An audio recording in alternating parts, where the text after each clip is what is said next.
بسم الله الرحمن الرحيم. أيها المشاهدون الكرام، السلام عليكم ورحمة الله وبركاته. سأقدم لكم في هذه الفرصة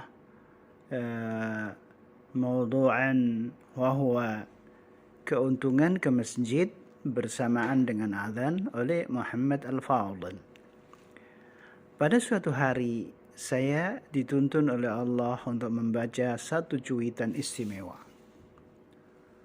Kalau kita menanggapi azan dengan bersegera ke masjid, seperti usaha kita untuk menegakkan ibadah salat itu sendiri, pasti kita merasakan perubahan positif dalam hidup kita. Saya sangat tertarik dengan cuitan tersebut. Itu mengingatkan tentang bagaimana para generasi terdahulu yang saleh setiap kali mereka mendengar azan. Sebagai contoh, diriwayatkan bahwa Ibrahim bin Maimun al-Marwazi rahimahullah, seorang perawi hadis yang terpercaya yang berprofesi sebagai pengrajin emas dan perak. Yahya bin Ma'in rahimahullah meriwayatkan tentang beliau.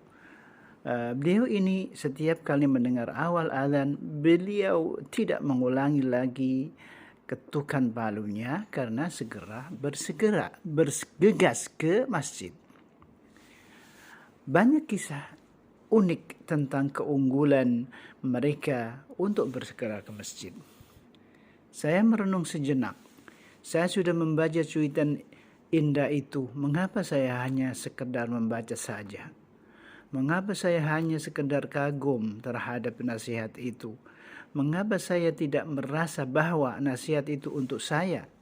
Mengapa saya tidak bersegera mengamalkan nasihat itu? Nasihat itu adalah nasihat yang sangat mulia. Nasihat itu berkaitan dengan rukun Islam yang paling utama. Nasihat itu sangat erat hubungannya dengan hakikat kehadiran kita di dunia ini. Tujuan penciptaan kita di bumi ini.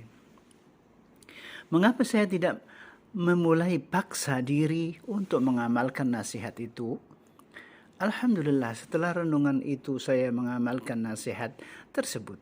Alhamdulillah, setelah beberapa waktu berlalu saya mendapatkan keuntungan ini. Satu, saya tidak pernah lagi luput untuk mengulang lafaz azan yang dikumandangkan oleh muazzin. Ini saya amalkan dengan motivasi untuk mendapatkan pahala sebanyak pahala yang didapatkan oleh semua orang yang datang ke masjid karena mendengar azan itu. Sebagaimana yang disebutkan dalam hadis sahih, padahal dulu saya tidak memuliakan azan. Saya tidak mengikuti dan tidak mengulang lafaz-lafaz azan itu. Mungkin banyak juga orang yang pernah lalai seperti saya. Dua, saya sudah bersungguh-sungguh menjaga salatku di masjid agar selalu mendapatkan takbiratul ihram bersama imam. Tiga, hatiku sudah bersambung dengan salat. Khusyukku juga semakin bertambah sedikit demi sedikit. Saya benar-benar mencintai salat. Empat, saya sudah menikmati kemudahan salat sunnah qabliyah dengan tenang karena selalu ada waktu yang cukup untuk azan dan iqamah. 5. Saya benar-benar memanfaatkan waktu antara azan dan iqamah sebaik mungkin dengan memperbanyak berdoa. Karena waktu ini adalah waktu dikabulkannya doa. 6. Saya juga masih mendapatkan waktu untuk membaca Al-Quran sehingga wirid tilawahku bisa semakin banyak. Alhamdulillah. 7. Saya selalu menghayati doa para malaikat dan istighfar mereka untuk orang yang menunggu iqamah di masjid. Saya benar-benar berbahagia dengan penghayatan ini karena saya merasakan bahwa ini adalah kemenangan yang luar biasa. Tolong jawab pertanyaan ini. Kebiasaan untuk bercepat-cepat ke masjid ini merugikan atau keuntungan? Alhamdulillah, ini adalah keuntungan yang istimewa.